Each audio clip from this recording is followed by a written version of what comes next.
હવામાન નિષ્ણાત અંબાલાલ પટેલની આગાહી 29 થી 31 ડિસેમ્બરે અરબ સાગરમાં સિસ્ટમ બની રહી છે। 6 થી 8 જાન્યુઆરી મહારાષ્ટ્ર મુંબઈમાં વરસાદની શક્યતા। કારોબારી બેઠકમાં સીઆર પાટીલે જિલ્લા સંગઠન પદાધિકારીઓનો ઉધડો લીધો। કહ્યું માત્ર 26 બેઠક જીતવાની નથી, એક પણ બૂથમાં વિપક્ષ પ્લસ ન રહેવું જોઈએ। અધિકારીઓના મનસ્વી વર્તન સામે ભાજપ સાંસદ મનસુખ વસાવાએ બળાપો કાઢ્યો। જનપ્રતિનિધિઓને બેઠકમાં ન બોલાવાતા સાંસદ બગડ્યા। અધિકારીઓ કોન્ટ્રાક્ટર પાસેથી ટકાવારી લેતા હોવાનો આક્ષેપ।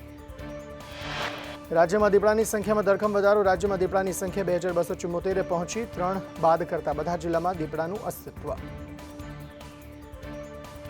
કચ્છના મોડસર ગામે વીજ કંપનીની દાદાગીરી। વળતર વગર વીજ લાઇન નાખવામાં આવતા વિરોધ। વળતર ચૂકવ્યા બાદ વીજ લાઇન નાખવાની ખેડૂતોની માંગ। ફ્રાન્સમાં કબૂતરબાજીનો રેલો પાસપોર્ટ ઓફિસ સુધી। લોકોના નિવેદનના આધારે સીઆઈડીની પાસપોર્ટ ઓફિસમાં તપાસ।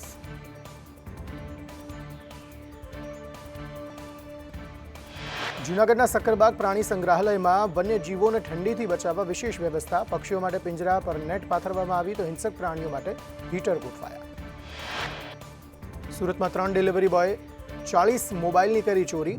ઓનલાઈન ઓર્ડર કરી કેન્સલ કરી વસ્તુ જમા ન કરાવી 40 મોબાઈલ સહિત 15.35 લાખના સામાનની ચોરી।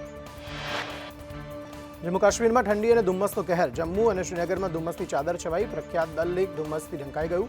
તાપમાનનો પારો ગગડીને 2 ડિગ્રી સુધી પહોંચ્યો।